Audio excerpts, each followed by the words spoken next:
Welcome to Boulevard 40, home of the Bible Reading Party and creator of The Bible in 1year.com, an online resource to encourage everyone to read the Bible. It is week 44 of reading the Bible every day. Today's scheduled reading comes from the book of Jeremiah, chapters 40 through 43. I'm actually going to be finishing up the book of Jeremiah this week, and then we're going to begin the book of Lamentations later on throughout this week. And this is according to my study guide that I'm using, which is The Woman's Guide to Reading the Bible in a Year. The author of that study guide is Diane Stortz. I'm using the New Believer's Bible Compact Version, and it's the New Living Translation. If you want to hear the Bible read to you daily, make sure that you subscribe to this channel and turn on the bell notifications so that you will be alerted each time a new video is released. Now, before I begin, make sure you hit the like button, which will help other people discover this channel and the videos, as each like suggests the video to others. Right now, I'm going to dive into the introduction of this week's study session, which is the theme is Back to Egypt. That's according to Diane Stortz's study guide. Week 44, and the overall theme for this week is called Back to Egypt. And it starts like this. After most of Judah's citizens went into exile in Babylon, Nebuchadnezzar appointed Gedaliah, governor of Judah, over the poorest of the people who were left to work the land. Then Gedaliah was assassinated, and the people of Judah wanted to seek safety in Egypt. Although they asked Jeremiah to discover God's will and advise them, they chose not to heed God's command to remain in Judah. Jeremiah was taken against his will into Egypt, where he continued to prophesy against the Jews and other nations. The final chapter of the book of Jeremiah reviews the history of Jerusalem's fall. Jeremiah is likely the author of the much shorter book of Lamentations, a poetic expression of Jeremiah's deep grief over the ruin of his people. Chapters 1 through 2 and 4 through 5 detail the devastation of Jerusalem.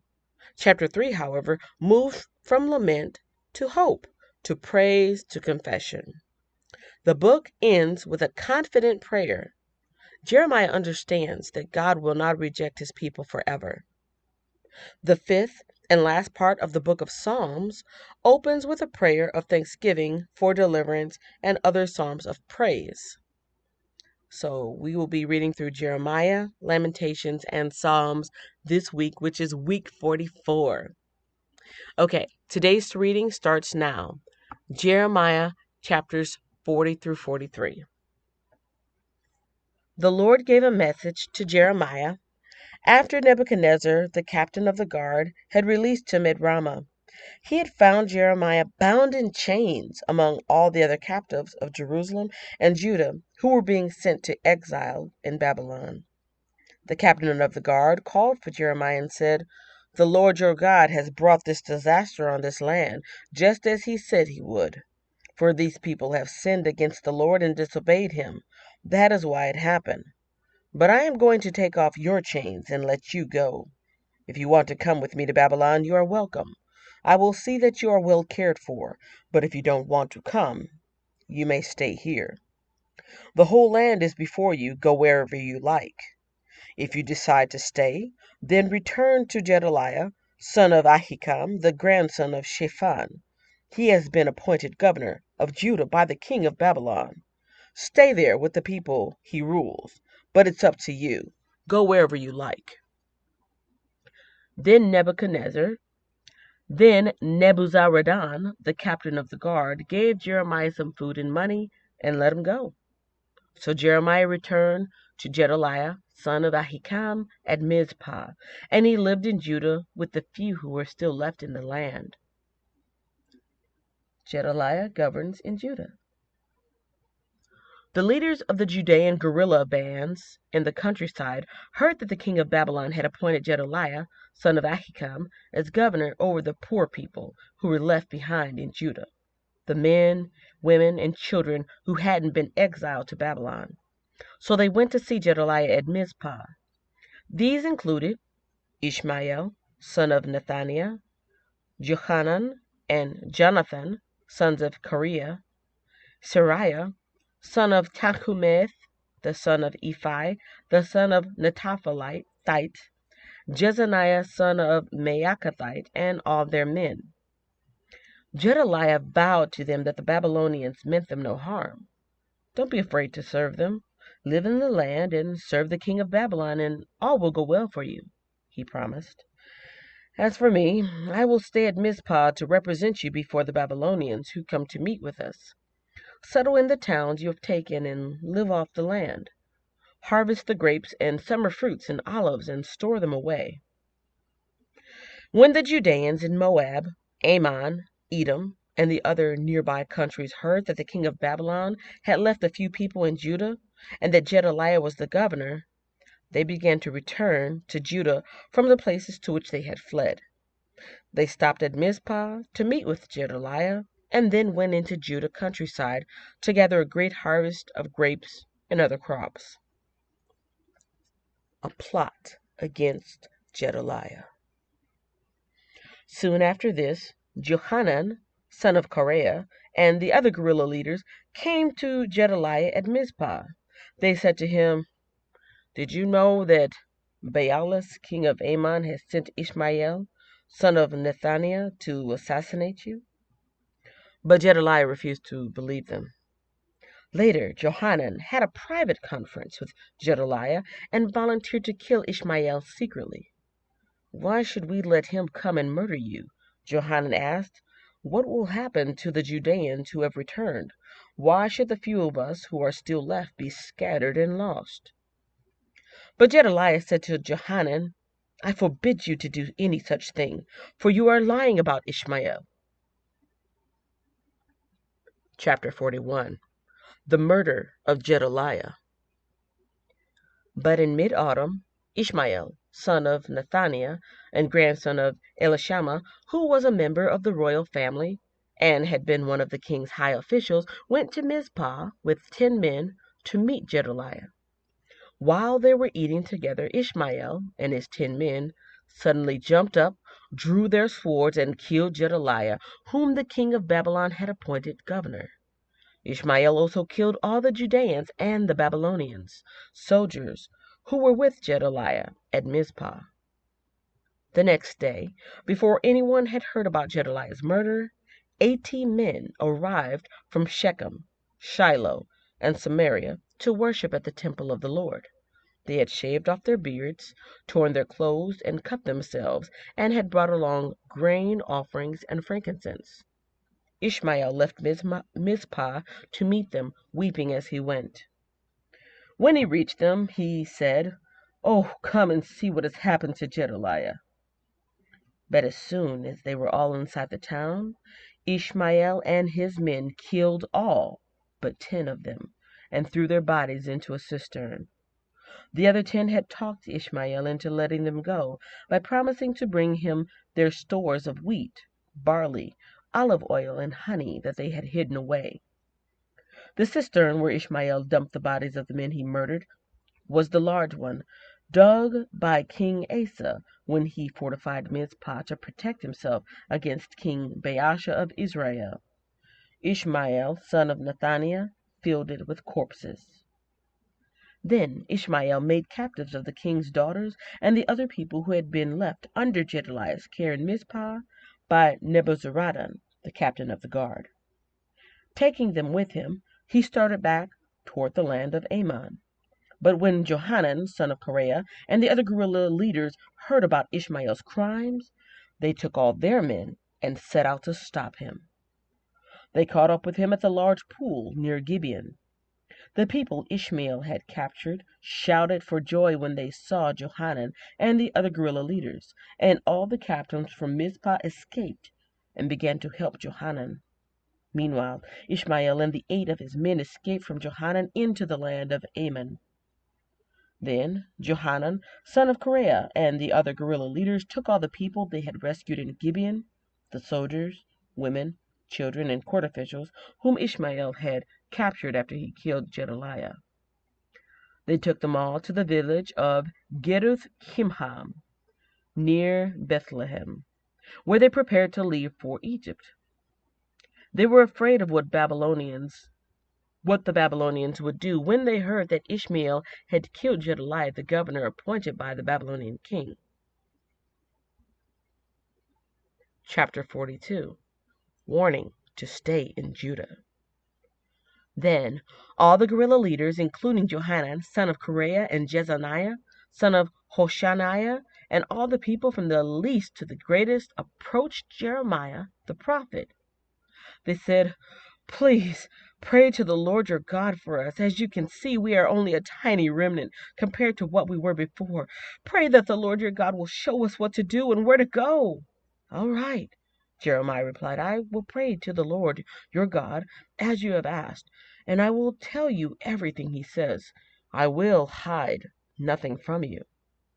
Then they said to Jeremiah, "May the Lord your God be a faithful witness against us if we refuse to obey whatever he tells us to do. Whether we like it or not, we will obey the Lord our God, to whom we are sending you with our plea. For if we obey him, everything will turn out well for us." 10 days later, the Lord gave his reply to Jeremiah. So he called for Johanan, son of Kareah, and the other guerrilla leaders, and for all the people, from the least to the greatest. He said to them, "You sent me to the Lord, the God of Israel, with your request, and this is his reply. Stay here in this land. If you do, I will build you up and not tear you down. I will plant you and not uproot you, for I am sorry about all the punishment I have had to bring upon you. Do not fear the king of Babylon any more, says the Lord, for I am with you, and I will save you and rescue you from his power. I will be merciful to you by making him kind, so he will let you stay here in your land. But if you refuse to obey the Lord your God, and if you say, 'We will not stay here. Instead, we will go to Egypt, where we will be free from war, the call to arms, and hunger,' then hear the Lord's message to the remnant of Judah. This is what the Lord of heaven's armies, of God of Israel, says. If you are determined to go to Egypt and live there, the very war and famine you fear will catch up to you, and you will die there. That is the fate awaiting every one of you who insists on going to live in Egypt. Yes, you will die from war, famine, and disease. None of you will escape the disaster I will bring upon you there. This is what the Lord of heaven's armies, the God of Israel, says. Just as my anger and fury have been poured out on the people of Jerusalem, so they will be poured out on you when you enter Egypt. You will be an object of damnation, horror, cursing, and mockery, and you will never see your homeland again. Listen, you remnant of Judah, the Lord has told you, do not go to Egypt. Don't forget this warning I have given you today. For you were not being honest when you sent me to pray to the Lord your God for you. You said, 'Just tell us what the Lord our God says, and we will do it.' And today I have told you exactly what he said. But you will not obey the Lord your God any better now than you have in the past. So you can be sure that you will die from war, famine, and disease in Egypt, where you insist on going."